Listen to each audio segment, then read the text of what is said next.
Curious George by H.A. Ray.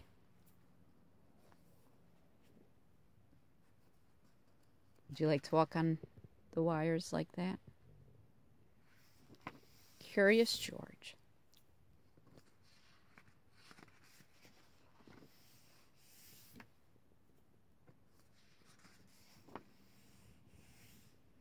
This is George. He lived in Africa. He was a good little monkey and always very curious. One day, George saw a man. He had on a large yellow hat. The man saw George too. What a nice little monkey, he thought. I would like to take him home with me. He put his hat on the ground, and of course, George was curious. He came down from the tree to look at the large yellow hat. The hat had been on the man's head. George thought it would be nice to have it on his own head. He picked it up and put it on. The hat covered George's head. He couldn't see. The man picked him up quickly and popped him into a bag. George was caught. The man with the big yellow hat put George into a little boat, and a sailor rowed them both across the water to a big ship. George was sad, but he was still a little curious.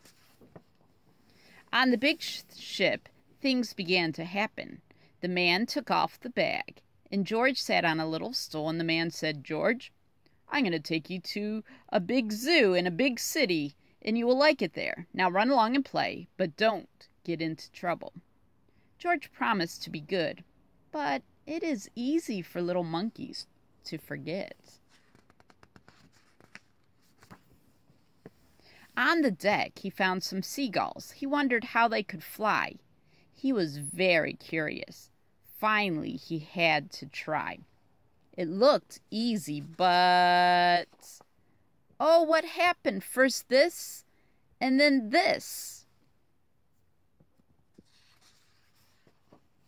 Where is George? The sailors looked and looked. At last they saw him struggling in the water and almost all tired out. There he is. "Man overboard!" the sailors cried as they threw him a life belt. George caught it and held on. At last, he was safe on board. After that, George was more careful to be a good monkey until at last the long trip was over. George said goodbye to the kind sailors, and he and the man with the yellow hat walked off the ship onto the shore and on into the city to the man's house. After a good meal and a good pipe, George felt very tired. He crawled into bed and fell asleep at once. The next morning, the man telephoned the zoo. George watched him. He was fascinated. Then the man went away. George was curious. He wanted to telephone too. 1, 2, 3, 4, 5, 6, 7. What fun! Ding-a-ling-a-ling! George had telephoned the fire station. The firemen rushed to the telephone. "Hello, hello," they said, but there was no answer. Then they looked for the signal on the big map that showed where the telephone call had come from. They didn't know it was George. They thought it was a real fire. "Hurry, hurry, hurry!" The firemen jumped onto the fire engines and onto the hook and ladders. "Ding dong, ding dong! Everyone, out of the way! Hurry, hurry, hurry!" The firemen rushed into the house. They opened the door. No fire! Only a naughty little monkey. "Oh, catch him, they cried. George tried to run away. He almost did, but he got caught in the telephone wire, and a thin fireman caught one arm, and a fat fireman caught the other. "You fooled the fire department," they said. "We will have to shut you up where you can't do any more harm." And they took him away and shut him in prison. George wanted to get out. He climbed up to the window to try the bars.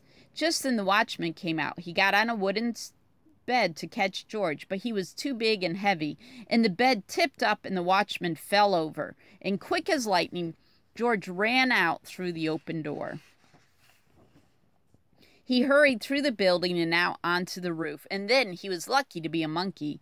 Out he walked onto the telephone wires. Quickly and quietly over the guard's head, George walked away. He was free. Down in the street outside the prison wall stood a balloon man. A little girl bought a balloon for her brother, and George watched. He was curious. He felt he must have a bright red balloon. He reached over and tried to help himself, but instead of one balloon, the whole bunch broke loose. In an instant, the wind whisked them all away, and with them went George, holding tight with both hands.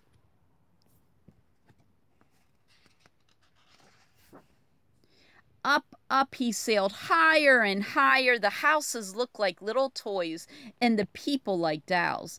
George was frightened. He held on very tight. At first, the wind blew in great gusts. Then it quieted. Finally, it stopped blowing altogether, and George was very tired. Down, down he went, bump, onto the top of a traffic light. Everyone was surprised. The traffic got all mixed up. George didn't know what to do, and then he heard someone call, "George!" He looked down and saw his friend, the man with the big yellow hat. George was very happy. The man was happy too.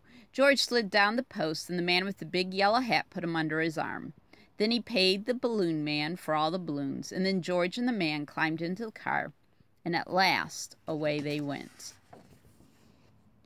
To the zoo! What a nice place for George to live.